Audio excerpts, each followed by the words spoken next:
Covid महामारी के बाद कम से कम हमने एक चीज़ जो सीखी है वो ये कि अपने स्वास्थ्य पर ध्यान देना, प्रिवेंटिव हेल्थ केयर हो, यानी सही समय पर अपने शरीर के बारे में जानना, बीमारियों को डायग्नोस करना और फिटनेस पर हमने बहुत ज़्यादा ध्यान दिया। लेकिन उत्तर भारत के लिए, खासकर दिल्ली एनसीआर के लिए हर साल एक अलग ही महामारी आती है और वो महामारी है प्रदूषण की। अब उसमें कई बार डॉक्टर आपसे कहते हैं कि आप इंडोर रहिए। अब सोचिए बच्चों के स्कूल बंद करने पड़ गए ताकि वो जहरीली हवा में सांस ना लें, जहाँ तक हो सके जो एक्सपोजर है उससे बचाएं। लेकिन अब आप समझिए कि इससे क्या फिटनेस प्रभावित होती है। आप बाहर दौड़ नहीं सकते, पार्क में जा नहीं सकते, जिम में क्या हर जगह एयर प्यूरीफायर हैं। तो ऐसे बहुत सारी शंकाएं हैं लोगों के मन में, और उन शंकाओं का समाधान कैसे हो ये जानने के लिए दरअसल हम को क्यों ना ये कोशिश करें कि जो फिटनेस एक्सपर्ट हैं, डॉक्टर्स हैं, उनसे बात करें। अब आप जब चलते हैं, जिस हवा में प्रदूषण है, जहाँ पर धूल और धुआं बहुत ज़्यादा है, आप दौड़ेंगे तो आपके फेफड़ों में जो है सांस फूलने लगेगी, थकावट महसूस होगी, आंखों में जलन है, और इसमें आप बाहर तो नहीं जा सकते। लेकिन क्या ऐसी स्थिति में फिटनेस के साथ समझौता किया जा सकता है? क्या हम वर्कआउट करना छोड़ दें? अगर ऐसी आशंकाएं हैं, आप बाहर नहीं जाना चाहते, तो आखिर करें क्या? इसीलिए हम दरअसल दक्षिण दिल्ली के एक जिम में हैं। अब फिटनेस सेंटर है तो फिटनेस एक्सपर्ट भी हैं, इसमें वो लोग खासकर जिन पर लंग्स पर बहुत ज़्यादा ध्यान देना होता है। कहते हैं ना, लंग्स आपके बहुत ज़्यादा मजबूत होते हैं, और उसके लिए क्या करें, क्या ना करें, किन चीज़ों से बचें, आज हम आपको इस रिपोर्ट में ये दिखाएंगे कि आखिर जब प्रदूषण भी आपको फैल रहा है पूरे उत्तर भारत में, बावजूद इसके अपने फिटनेस के साथ समझौता ना हो, इसके लिए क्या क्या कदम उठाएं।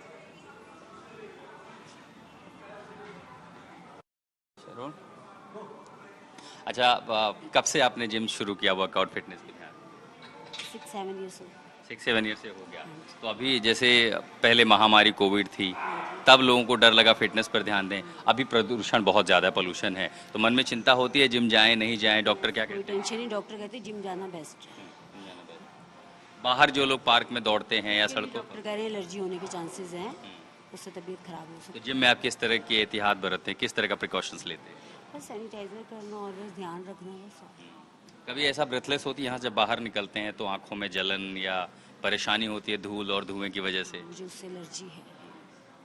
तो यहाँ फिटनेस एक्सपर्ट बताते हैं कि जिम में क्या क्या करें, जिम जाएं नहीं जाएं? डॉक्टर कहते हैं जिम, डॉक्टर कहते हैं जिम ही जाना चाहिए, आजकल वॉक करने नहीं जाना चाहिए। अभी वॉक पे न जाएं, जिम जाएं। जिम कई सारे लोगों के अंदर इस तरह के अप्रीहेंशन है। अच्छा देखिए, अब क्या है कि मॉडर्न जिम जो हैं उनमें आपको एयर प्यूरीफायर मिल जाते हैं और एयर वेंटिलेशन सिस्टम अच्छा होता है, लेकिन क्या ये सुरक्षित है? क्योंकि ऐसा तो है नहीं कि धुआं कोई हार्ड मटेरियल है, धूल धुआं गैस का फॉर्म है, कहीं भी दरवाज़ा खुला है तो आ जाएगा। तो चिराग सेठी जी, सबसे बड़ी बात दरअसल ये है कि जब मैं बाहर से आया हूँ, आंखों में जलन थी, गले में आवाज़ का फ़र्क पता चल, लगभग हर दूसरा तीसरा आदमी इससे परेशान है। लोगों को जिम आना चाहिए, नहीं आना चाहिए? आना चाहिए तो क्यों, नहीं आना चाहिए तो क्यों? देखिए, बिल्कुल आना चाहिए। हमारा जो पॉइंट हमेशा ये रहता है, दिल्ली जिम एसोसिएशन की तरफ से भी ये रहता है कि जिम में तो फिर भी आप AQI कंट्रोल कर सकते हो, पार्क में कैसे करोगे, रोड पे कैसे करोगे?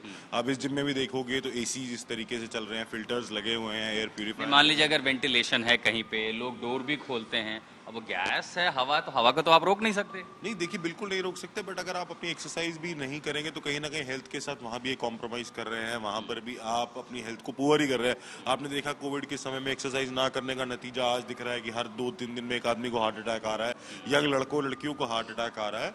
तो कहीं ना कहीं एक्सरसाइज रोकनी नहीं है, बस आपको एक सेफ एनवायरमेंट क्रिएट करना है। देखिए, इतना AQI तो आपके घर में भी खराब हो रहा है। बहुत सारे जो ना हेल्थ एक्सपर्ट वो सलाह देते हैं, देखिए थोड़ा सा परहेज करें, हैवी वर्कआउट करेंगे तो आपकी जो ब्रीदिंग है, टॉक्सिक एयर की ब्रीदिंग ही बहुत ज़्यादा हो जाएगी। नहीं, देखिए हैवी वर्कआउट कोई भी नहीं कह रहा कि आप हैवी वर्कआउट कीजिए, बेसिक वर्कआउट कीजिए, कम वेट उठाइए, बट एटलीस्ट अपनी स्ट्रेंथ को मेंटेन रखिए। आप रेपिटेशन वर्क पे काम करिए। सारे ट्रेनर्स इस तरीके से ट्रेंड है कि उनको सिखाया गया है कि बहुत हैवी लिफ्टिंग नहीं करानी है, बहुत ज़्यादा किसी को दौड़ाना नहीं है, बहुत ज़्यादा किसी को पुश नहीं करना है, वो सारी चीज़ें नहीं करनी है। ये तो अच्छा, नॉर्मल डेज के वर्कआउट में और अभी जब एयर टॉक्सिक है, फ़र्क आता है ब्रीदिंग में या वर्कआउट पैटर्न में, कुछ पता चलता है? यस। किस तरह की कंफर्ट या अनकंफर्टनेस होती है? डिस्कम्फर्ट होता है ब्रीदिंग में, बाहर के पोल्यूशन की वजह से। अगर डिस्कम्फर्ट को हम एक्सप्लेन करना चाहें, एक आदमी क्या महसूस करता है तब? ज़्यादा एग्जॉस्टेड फील होता है और ज़्यादा जल्दी टायर्ड हो जाते हैं।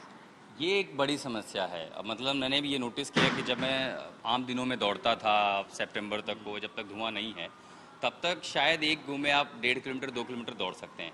अब जब आप 1 किलोमीटर भी पूरा करते हैं तो वो थकान होने लगती है। बिल्कुल बिल्कुल, देखिए अगर आप दौड़ रहे हैं तो हम बोलेंगे ब्रिस्क वॉक कीजिए, अगर आप ब्रिस्क वॉक करते हैं हम बोलेंगे नॉर्मल वॉक कीजिए। हम आपको कभी भी ये नहीं बोल रहे कि जो आप करते थे आप उससे कुछ ज्यादा करिए, आप कम करिए, कोई दिक्कत नहीं है।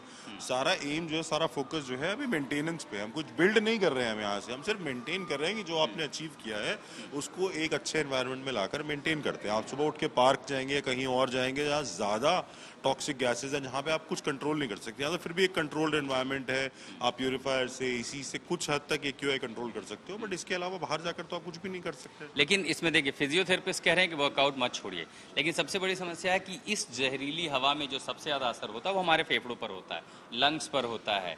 तो अब लंग्स को देखते हुए वर्कआउट करना, वर्कआउट न करना, किस तरह की मूवमेंट्स रखें, किस तरह के मूवमेंट्स न रखें, ये बहुत लोगों के लिए जानना ज़रूरी होता है। तो बतौर एक्सपर्ट ये आप कैसे कोशिश करते हैं लोगों तक जागरूकता पहुंचाने की कि आपका लंग्स भी फिट रहे और आप वर्कआउट भी कर सकें?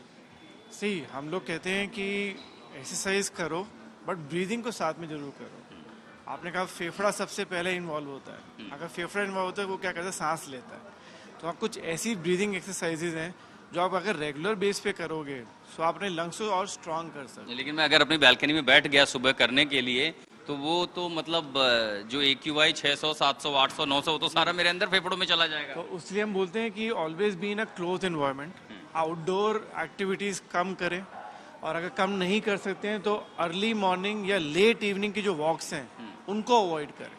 अर्ली मॉर्निंग और लेट इवनिंग जो है, यानी सुबह सुबह क्या होता है, ठंड की वजह से जो पार्टिकुलेट्स हैं सस्पेंडेड वो बहुत नीचे होते हैं, और इसीलिए आप देखिए कि जब भी AQI हम मेजर करते हैं बहुत सुबह, वो बहुत ही खतरनाक श्रेणी में होता है। लेकिन जब तेज धूप होती है तो गर्म हवाएं एटमॉस्फेयर में ऊपर चली जाती हैं। वही स्थिति देर शाम को होती है। सबसे पहला सुझाव जो एक्सपर्ट दे रहे हैं वो ये, जल्दी सुबह और देर शाम को बाहर ना निकलें।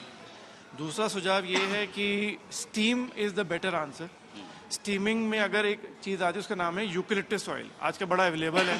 एक ऑस्ट्रेलियन प्लांट है, उसको प्रॉपर्टीज है लंग्स को क्लियर करने की, उसकी प्रॉपर्टीज हैं बलगम को पतला करने की।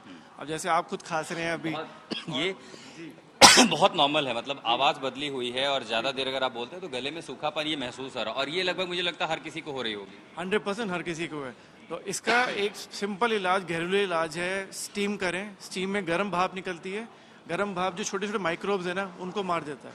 तो आपका इन्फेक्शन रेट नहीं बढ़ेगा, आपकी सोरनेस नहीं बढ़ेगी। एंड आप अगर थोड़ा सा यूकेलिप्टस ऑयल डाल दें उससे और बेहतरीन रिजल्ट आएगा आपके साथ।